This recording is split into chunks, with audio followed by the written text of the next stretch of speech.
Hey, Sneak Peekers, I'm Gavin, and I'm joined here today with Alec Berg at the Austin Film Festival. I guess starting off, would you want to maybe just quickly introduce yourself, tell us a little bit about, what you've worked on, your Sure, general career? sure. My name is Alec Berg. Hello. I'm a mostly television, sometime feature writer. I've been doing it a long, long time, longer than any of you have been alive. Um, the first sort of big job that anyone would have heard of that I worked was a show called Seinfeld. I was there for basically the back half of that show. Um, Wrote a bunch of episodes and learned a lot. I worked on Curb Your Enthusiasm with Larry David, who had worked on Seinfeld. I've worked on HBO shows like Silicon Valley and Barry. I've written a few movies. I wrote a movie called Eurotrip that your parents may have seen. um, I wrote a movie that became the terrible movie Cat in the Hat. We'll get to that one, don't Yes. worry, Oh, please. yes. I was hoping. I need to exonerate myself. And right now I'm trying to figure out what the hell to do next. And I'm sitting here talking about my past successes and some past failures, apparently. Well, I don't want to get too much into the failures Oh, because bring I it think on. that Let's you've go. had Those are more fun. amazing success. I kind of want to talk a little bit because, our audience is mostly film students, but I feel like we don't get a ton of education in terms of like the actual structure and business of television. Yeah. And so I'm curious, like as a showrunner or as co-showrunner, what does that actually translate to in terms of like your responsibilities, your creative input? What does that role really encompass for you? Hold on. Let me take a sip and then I'll tell you. This is just coffee. It's not vodka, I swear. It's only 11 a.m., for God's sake. Most of what I do is writing. And then as things get into production, I do some directing and then a huge amount of editing. But the lion's share really of what I do is writing. Like on a show like Silicon Valley, I worked with Mike Judge. Mike tended to be more interested in the production stuff, and so the writing fell more to me. And then once we started shooting, he was really much more attentive to the on-set stuff. So that involves figuring out, season after season, what is the arc of this season and how do we build that and how do we write all of these episodes. And, you generally my work process is I sit in a room with 6 or 7 other writers and we outline every episode, and then one writer will take that outline away and write a draft and then come back, and then we will tend to rewrite that script as a group. I haven't always worked that way, but that's generally the way I've worked. There are some shows, for every show there's a different way of doing it. A lot of shows literally just sit as a group and write every script together in the room. I always found that to be really slow and agonizing, and I feel like you need somebody to go away and sit in a room by themselves and actually put, pen to paper or plastic to paper or whatever your keys are made of. Ivory, if you're doing well. But so that's been kind of my shaping of the writing process. And then directing is something I almost consider sort of like dessert for me, where once I've gotten all of the writing done and I don't have to be in the writer's room 16 hours a day, then I have a little bit of leeway to go and be on set and direct, which is really fun because that's really where, writing is you're essentially writing an instruction booklet for what happens on set. And when you get to be on set, that's where the proof is in the pudding. And then I spend a huge amount of time in editing, which is, you write the script and then you write it again when you're working with actors on set. And then you do a massive amount of writing in the edit as well, where you're throwing things out and changing the meaning of things, and you're putting lines on people's backs to change the flow of scenes. And so for comedy specifically, like what does that kind of look like in terms of I know you're not the most involved with the production side of things, but like is there anything that you try to do or like direct in production to make that edit a little smoother? Because I know like when you get into like improv or other things like that, it can make it a bit more. Well, it totally depends on the show. I mean, I worked on Curb Your Enthusiasm. There was no script per se. We would write these incredibly detailed outlines, but they were, it was just paragraph after paragraph on a page. And then when you got on set, you'd talk to the actors and you'd say, "This building is haunted, by the way." I don't know if you can, if you're hearing what I'm hearing. Absolutely, there's ghosts everywhere. If this is the last time I ever appear in front of anyone, then I love my family. So Curb, you'd have these outlines, and it would be, each scene would be, this happens, then this happens, then this happens, then this happens. They talk about this. That reminds them to talk about this. So-and-so enters. They talk about this. They talk about this. And that was it. And then when you'd get to set, you'd walk through, you'd rehearse with the actors, and you go, okay, I think you're standing here, and then you'll talk about this, and then talk about this, and then she'll come in, and she'll come over here, and when she comes in, you'll get up and you'll leave, and then the two of them will talk about that, and then they'll leave. And when you would rehearse for camera, you'd literally, the actors would go, okay, blah, blah, blah, blah, blah, then I get up, blah, blah, blah, blah, blah. So everyone knows where everyone's going, but no one has said a word of dialogue or played any of the scene. And so the very first time that the actors are performing the scene, you have it on camera. But that's a very specific style of working, whereas something like Silicon Valley was very scripted, but there were places in the script where, and the actors were all really nimble improvisers and very respectful of the script and always made sure to get good versions of everything we had written. But then, we would sort of go, okay, let's do a take, but if you want to play around a little here, go for it. And like I said, the actors were great improvisers, and there were just spots in a script where it's like, oh, there's just kind of like, there's no story going on here. There's just a few jokes. And if you guys can come up with a funnier version of these jokes, go for it. Yeah. And so they would riff a little bit, and sometimes we just roll for a few minutes and let them goof around. And we ended up getting really, really funny stuff, but it never felt like the show was chaotic or improvised. It just felt like it felt alive and natural. And that was just a really good mix of mostly scripted, but improv where it improved things. And so going back a little bit to the writing process, obviously the really interesting thing about television is that you are working with a group of people to kind of accomplish that singular tone. And so I'm curious it's a team if sport, for sure. Yeah, like what do you kind of do to cultivate that relationship and like kind of get everybody on the same page? Because, obviously like a show like Silicon Valley is very different tonally than a show like Barry, but it feels like the two shows are both very good at keeping that sort of consistent voice. And so... Well, as the showrunner, that's your job, right? Is to, and it's, generally you try and hire writers that you think understand the tone and will be good at it, but also bring something a little offbeat or a little, because if you could do everything yourself, you'd just do it yourself, right? So part of the goal of a staff writer is to figure out what the tone of the show is and essentially to pitch the showrunner their ideas, right? You're not in there going, you know what, I don't think the tone of this show is right. I think it should be this, so I'm going to keep pitching this stuff. Like, those people don't last long, right? So really what you're trying to do as a staff writer is give the showrunner what they wish they had come up with themselves. And a lot of people understand that, and some people don't. Some people come into rooms and they just have their thing and they do their thing and it doesn't work, and that's okay. They'll find something else where it works. But the consistency that's part of your job as the showrunner or the head writer, is to just make sure that the tone is on point. And, like when we beat out outlines as a group, writers would go away and write those scripts. And I would always say, like, you have every right to deviate from the outline wherever you want, but I have every right to tell you that I disagree with what you did. So try it. If you find something that you like better than what's in the outline, have a rip, go for it, right? Yeah. But when it comes back to the room and I read it and I don't think it works, the tie goes to me. Yeah.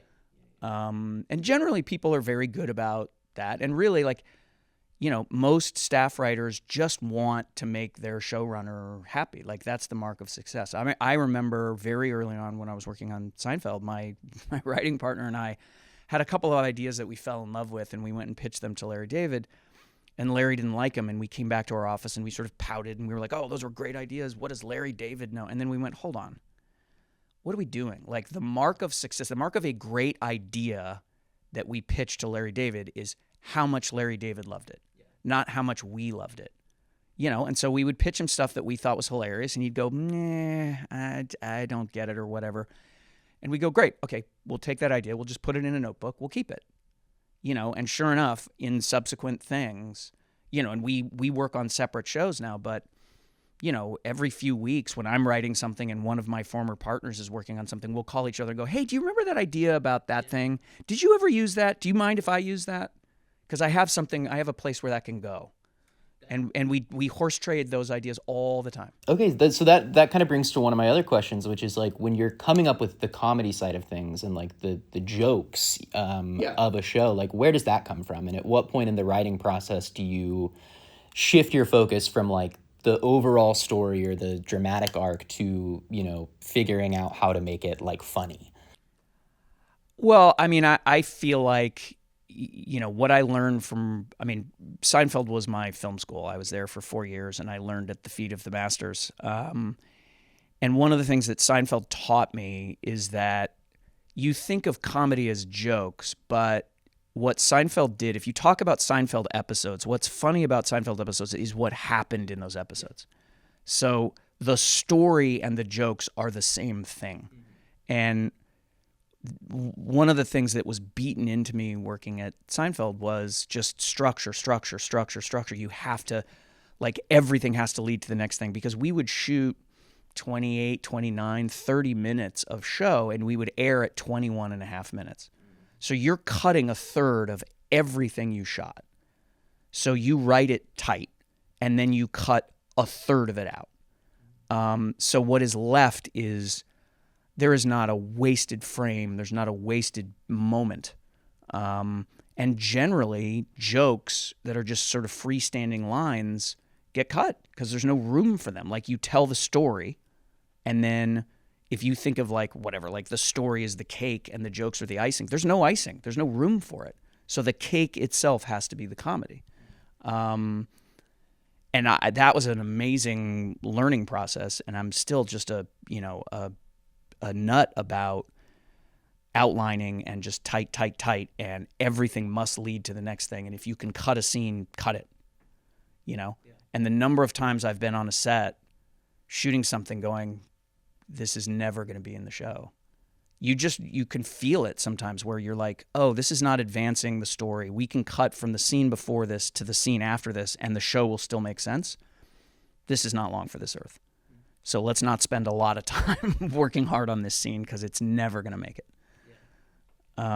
So I've gotten really ruthless about it. And that was what was fun about doing Curb, is Curb was just the outline, right? There was no dialogue. There were no jokes. I mean, there were sometimes in a paragraph, it would be, oh, Larry talks to his plumber, quote, and there would be a funny line in there.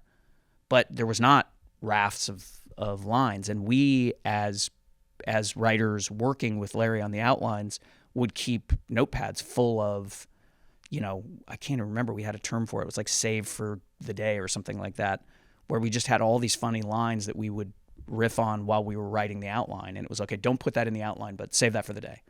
And we would come to set, and when we were shooting that, we would have these notepads, and we'd go, hey, Larry, do you remember this line we talked about here? Do you want to try a version where you say that or she says that? And so we would do additional takes where we would sometimes feed actors' dialogue that we had cooked up before, but it was never in the outline. And if we showed up on the day and the scene was funny enough or great without it, we wouldn't bother to throw in all that stuff. Yeah, it was really fun. It was a fun way to work. And it looks, okay, we don't have a ton of time, but right. I do want to, yes, let's go into the Cat in the Hat. Here we go. Let's talk about this. Oh, God. So, if we don't have time for that, we can skip it. Well, no, I'm not gonna press you too hard. I really, what I just want to ask is, like, I feel like a lot of people from my generation, or at least ours, really have clung to that movie and really like a lot of the... You are wrong. Oh, okay. Anyway. No, I don't begrudge you your entertainment. It's just I can only watch that as, a marker of that period, and that was a rough one. Well, I think maybe my question is like, when you are working for a movie like that, that is a, studio film that you don't necessarily have the most creative input, like how do you find a way to try and put your voice in there, and how do you figure out how to, make it your own, even though it is this. You largely can't, and this is one of the reasons that I became a director. Is in television, what I was very used to is you'd write something, you'd go to run throughs, you'd have an opportunity to go, hey, what would be much better is if he came around the other side of the couch, or like, I don't think this line is working, and you had real input. And then again, as a writer, and I was 24, 25 working on Seinfeld, we did 22, sometimes 24 episodes of Seinfeld a year. There is no way that the showrunner can have their eye on every bit of it. It's just impossible. There's too much. So when my partner and I demonstrated even a half-ass level of competence to Larry David, he took advantage of that. And so when we were very junior writers on the show, Larry would go, why don't you go into the edit, do a pass of the show, talk to the network about cutting promos, can you look at this scene and come up with a better way to do it? Like, we were just handed so much responsibility at such a young age, because that's what television is. Television like the coin of the realm in television is volume, right? And so the writer is the most important part of it. And it's, I think there are directors in television that try and come in and sort of put their stamp on things, but, episodic, particularly comedy directors, like, not to insult them, they're all very talented people, but they are not as crucial to the process as the writers are, because the writers are the police of tone, and they're the ones that make everything happen every week. And so what was interesting is when I started in TV, where I had, even as a very young writer, I had all this responsibility. And then I started writing features. Features are really the domain of the director. And so and there are very few movies these days where there's just one writer, and I think a lot of that is kind of the studios feel insecure about, if I only hire one writer to make this movie and the movie doesn't work, somebody's going to look at me afterwards and go, why didn't you hire more writers? The movie would have been better. There's just this ethos about the more writers you throw at something, the better it gets, which is nuts.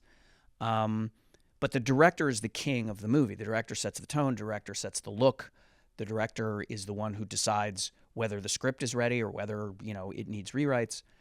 And so when I came from TV, where I had all this responsibility, to features where you'd write a script and you go, okay, wait, what are you doing? And they're like, thank you, we got it. Yeah. And that was part of what happened on Cat in the Hat, is that we didn't direct that movie, and we weren't starring in that movie, and we weren't even on set for most of it. So that was an experience where we wrote a script, and we dealt a lot in the pre-production and rewrites and in getting the script where people wanted it. But even that, we didn't have control of it. We were being sort of told, oh, it has to be this, it has to be this, it has to be this. And then, not to absolve ourselves of responsibility, but we did everything we could, and then we were sort of told to leave. And then months later, we saw a cut of it, and it was what it was at that point. And it's part of why I never fancied myself, Stanley Kubrick. I'm not an artiste with an E. I just felt like, well, I watched other people. Can I curse on this? Yeah, we'll bleep it. All right. I watched other people F it up, and I thought, well, I could F it up as badly as those people did. Why wouldn't I would rather have my mistakes in the movie than their mistakes, and feel like, at least I have a shot to do it my way. And that was part of the reason that I became more interested in directing. It was never about telling my truth to the world. It was really about just protecting the material. And it's like, I know how that was built, and I know the architecture of that, and I think the best way to do that. Why wouldn't I take a shot at that rather than just surrender it to somebody else and then come to a screening of it and go, what? No, why didn't you shoot that angle? Yeah. And so that's the principal difference between TV and film. And it's why I think I've stuck to TV, is like when I was doing Silicon Valley and I was doing Barry, I wrote everything. I was in charge of all that stuff. I directed as much as I wanted to or could. And people go, "Oh, do you want to do features?" And I would go, "Why? I have everything I want right here. Like whatever I come up with, I can figure out a way to put it in. And if I like it, it stays in. And if I hate it, it goes away. And no, why, what am I missing?" Yeah, absolutely. All right. Well, I think that's all the time that we have, but thank you so much. Oh, sure. This was No. super insightful. And I think you have given a lot of students a reason to pursue television. Yeah. I think, It's fun. Yeah. Well, thank you so much. And Of course. thanks for joining us. Yeah. We'll see y'all later, sneak peekers, and follow us for more coverage of the Awesome Film Festival. Thank you. Right on. Well, that wasn't so bad. Yeah, thank you so much. Sorry to Oh, of course. throw the... Oh, no.